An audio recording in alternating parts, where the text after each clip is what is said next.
আপনি কি জানেন কারেন্ট নাই জেনেও ফোনে চার্জ দেওয়াকে বলে সরলতা। কারেন্ট আসার পর ফোনে চার্জ হচ্ছে মনে করা হলো বিশ্বাস। 3 ঘন্টা পর এসে দেখলাম ভুলে সুইচ দেইনি, এটা হলো বোকামি। যা হয়েছে বাদ দিয়ে আবার সুইচ দেওয়াকে বলে ক্ষমা। সুইচ দেওয়ার সাথে সাথেই আবার কারেন্ট যাওয়াকে বলে মন ভাঙা। কারেন্ট আবার আসতে দেরি হবে ভেবে ফোন সাথে নিয়ে বাইরে যাওয়া হলো কনফিডেন্ট। 3 ঘন্টা পর বাসায় এসে শুনলেন বেরিয়ে যাওয়ার পরপরই কারেন্ট এসেছে।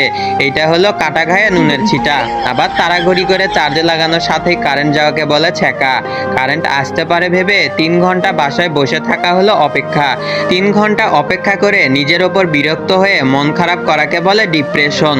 মোড়ে কারেন্ট আছে, ওখানে চার্জ দেওয়া যাবে ভেবে বাসায় থেকে বেরিয়ে যাওয়া হলো বিকল্প ব্যবস্থা। মরে যাওয়ার অর্ধেক রাস্তায় গিয়ে বুঝলেন কারেন্ট আসছে, একে বলে প্রাক্তন ফিরে আসা। বাসায় যাবেন কিনা মরে যাবেন, এটা চিন্তা করা হলো কনফিউশন। এরপর যখন কারেন্ট আসার পর ফোনের চার্জ হয়ে যায়, তখন আপনারা আমার ইউটিউবের নতুন ভিডিও না দেখে থাকলে ভাববো আপনারা কিপটা।